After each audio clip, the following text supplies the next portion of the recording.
اللہ کے رسول پر درود پڑھو، اللہم صلی علی محمد و آل محمد، اللہ سے استغفار کرو، استغفر اللہ العظیم و اتوب الیہ۔ یہ وہ چیزیں ہیں جو انسان کے وہ شیطانی غصے کو دور کرتی ہیں اور انسان کے اندر ملائمت، نرمی، عاجزی کی کیفیت پیدا کرتی ہیں۔ اللہ کے حبیب صلی اللہ علیہ وسلم نے فرمایا العمرۃ الی العمرہ کفارۃ لما بینہما، ایک عمرہ کرنا دوسرے عمرے تک، ایک عمرے سے دوسرے عمرے تک جتنے اس کے گناہ ہیں اللہ تبارک و تعالیٰ عمرے کی اس کیفیت کو گناہوں کا کفارہ بنا دیتے ہیں، ایک عمرے سے دوسرے عمرے تک۔ شرط یہ ہے کہ اس نے کبیرہ گناہ کر کے توبہ کی، اگر کبیرہ گناہ ہو گیا اس نے توبہ کر لی ہو، کیونکہ کبیرہ گناہ بغیر توبہ کے معاف نہیں ہوتا۔ تو مسلمان کی تو یہ روایت ہے کہ ایمان والا بندہ جب بھی کوئی اللہ کی نافرمانی ہو جاتی ہے، اس سے نافرمانی ہو جانا کوئی بڑی بات نہیں، انسان ہے غلطی ہو جاتی ہے، جب بھی کوئی غلطی ہو جائے، گناہ ہو جائے، فوراً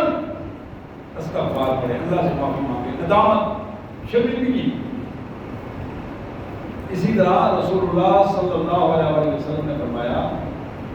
ایک عمرہ دوسرے عمرے تک کفارہ بن جاتا ہے، والحج المبرور لیس لہ جزاء الا الجنہ،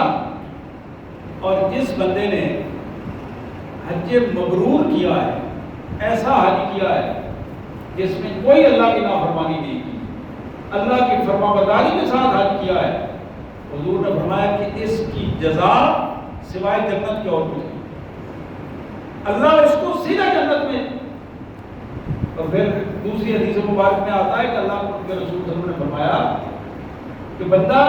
جب حج کر کے آتا ہے، اگر اس نے حج کے دوران اللہ کی نافرمانیاں نہیں کی، حج مبرور کیا ہے، تو والدتہ امہ، بالکل اسی طرح ہے کہ جس طرح آج اس کی ماں نے اسے جنا، گناہوں سے پاک اور معصوم اللہ تعالیٰ اسے قرار دیتے ہیں۔ اسی طرح سید کائنات رحمت عالم صلی اللہ علیہ وسلم تشریف لے جا رہے تھے، لقیہ ربم بالروحا،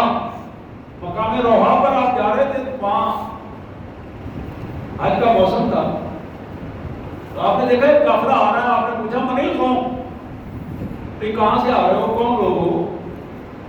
قالوا المسلمون،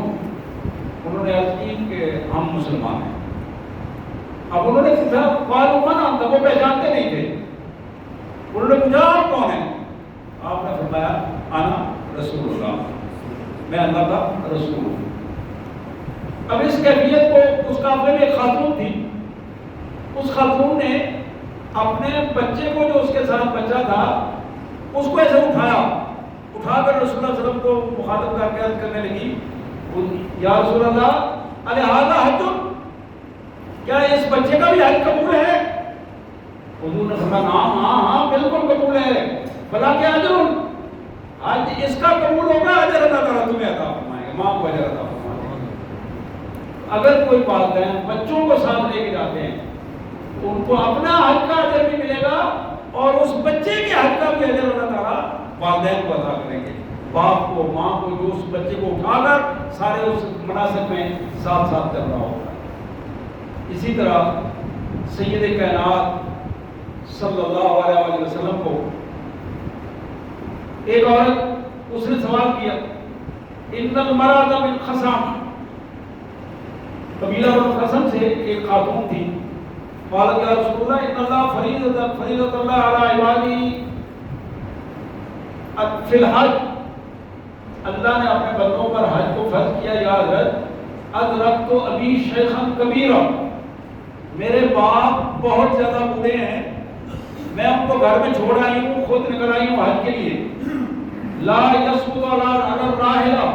ان کی حالت یہ ہے کہ وہ سواری پر اکیلے بیٹھ بھی نہیں سکتے، سواری پر بیٹھ کر سفر نہیں کر سکتے، اب ان حالات میں افا احج عنہ، کیا میں اپنے والد محترم کی طرف سے حج کر سکتی ہوں؟ قال نعم، آپ نے فرمایا ہاں بالکل تم ان کی طرف سے حج کر سکتی ہو اور اپنی نیت میں ان کی طرف سے حج کر کے حج بدل کے طور پر وذالک فی حجۃ الوداع، یہ حکم آپ نے اپنے حجۃ الوداع کے موقع پر ارشاد فرمایا تھا۔ اسی طرح ایک اور خاتون رسول کائنات صلی اللہ علیہ وسلم نے اس نے آپ سے سوال کیا، ان اختی نظرت ان تحج وانها ماتت، کہ میرے آقا یہ ارشاد فرمائیے کہ میری بہن جس نے نظر مانی تھی کہ میں حج کروں گی، میرا یہ کام ہو جائے میں حج کروں گی، اب وہ نظر پوری نہیں کر سکی، پہلے فوت ہو گئی، تو اس کا میرے لیے کیا حکم ہے؟ حضور صلی اللہ علیہ وسلم نے فرمایا کہ تم یہ بتاؤ، اگر تمہاری بہن پر قرض ہوتا تو تم قرض تو ادا کرتی؟ لو کان علیہما دین اکنت قاضیا، کیا تم اس قرض کو ادا کرتے تھی کہ نہیں؟ قال نعم، اس نے کہا جی حضرت میں بالکل قرض ادا کرتی۔ آپ نے فرمایا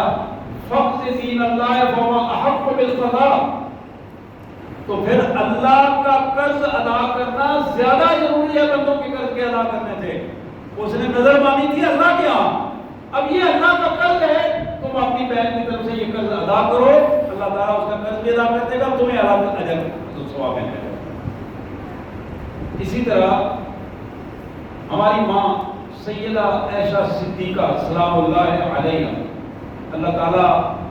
ان کے مسکن کو، قبر کو نور سے بھر دے، ہماری ماں کو اللہ تعالیٰ اور زیادہ درجات عطا فرمائے۔ فرماتی ہیں کہ استاذنت النبی صلی اللہ علیہ وسلم فی الجہاد، میں نے ایک مرتبہ جہاد کی تیاری ہو رہی تھی تو میں نے حضور صلی اللہ علیہ وسلم سے اجازت طلب کی، اجازت میں بھی میدان جہاد میں جانا چاہتی ہوں۔ فقال جہادکم الحج، آپ نے فرمایا کہ خواتین کا جہاد حج ہے۔ خواتین جب حج کے لیے جاتی ہیں ان مشکل مراحل سے گزرتی ہیں تو اللہ تعالیٰ ان کو حج کا بھی ثواب دیتے ہیں اور جہاد کا بھی ثواب عطا فرما دیتے ہیں۔ اللہ اکبر کبیرہ والحمدللہ کثیرہ۔ ایک بڑی اہم بات جو اللہ کے پیارے حبیب صلی اللہ علیہ وسلم نے فرمائی، اذا لقیت الحاج، جب حاجی حج کر کے آتے ہیں، حضور نے فرمایا تمہارا کام یہ ہے کہ فسلم علیہ، حاجی صاحب کو پہلے سلام کرو، وصافح، پھر مجھ سے مصافحہ کرو، ومر ان یستغفر لک قبل ان یدخل بیتک، پھر اس سے درخواست کرو کہ حضرت ایسے ہی کہو کہ میرے واسطے دعا کرو۔ گھر اپنے حاجی صاحب کو اپنے گھر میں داخل ہونے سے پہلے دعا کروا لو۔ اللہ کے رسول کا فرمان ہے گھر جانے سے پہلے راستے میں حاجی صاحب کا استقبال کرو، سلام کر کے ان سے پہلے دعا کروا لو۔ فَإِنَّهُ مَغْفُورٌ لَكَ، اللہ تعالیٰ ان حالات میں اس کی دعا تمہارے لیے قبول کرتے ہیں۔ جب گھر میں چلے گئے تو پھر گھر کا ماحول اور گھر کا نظام اور پھر وہ دنیا داری کے سلسلے شروع ہو جائیں گے۔ گھر جانے سے پہلے یہ کام جو ہے اس کو مکمل کر دیں۔ میرے پیارے بھائیوں، یہ احادیث تھی چند جو میں نے بخاری اور مسلم کے حوالے سے، مشکوٰۃ شریف کے حوالے سے آپ کے سامنے رکھی، اور بالخصوص اس موسم میں گزارش یہ تھی کہ جو میرے بھائی بہنیں وسائل رکھتے ہیں اپنے پاس، ان کے پاس پیسہ ہے، فرصت ہے، وقت ہے، صحت ہے، وہ پہلی فرصت میں کوشش کریں کہ اپنے حج کا بندوبست کریں، ارادہ کریں اور حج کا بندوبست کریں۔ ورنہ اللہ کے رسول صلی اللہ علیہ وسلم نے یہ فرمایا کہ اگر میرا امتی عورت ہو یا مرد ہو، وہ وسائل ہونے کے باوجود، صحت ہونے کے باوجود حج نہیں کرتا، وہ یہودی ہو جائے یا عیسائی ہو جائے، میری امت میں اس کی کوئی جگہ نہیں۔ اس لیے اس بات کو معمولی نہ سمجھا جائے، معمولی نہ سمجھا جائے، یہ اہم ترین رکن ہے۔ اس رکن کو اہمیت دے کر حج کی کیفیت کو سامنے رکھا جائے۔ اللہ سے دعا ہے اللہ تبارک و تعالیٰ ہمیں عمل کی توفیق عطا فرمائے اور اخلاص کے ساتھ اس حج کے فریضے کو اللہ تعالیٰ ہمارے لیے آسان بنا دے۔ وآخر دعوانا الحمدللہ۔ للہ رب العالمین.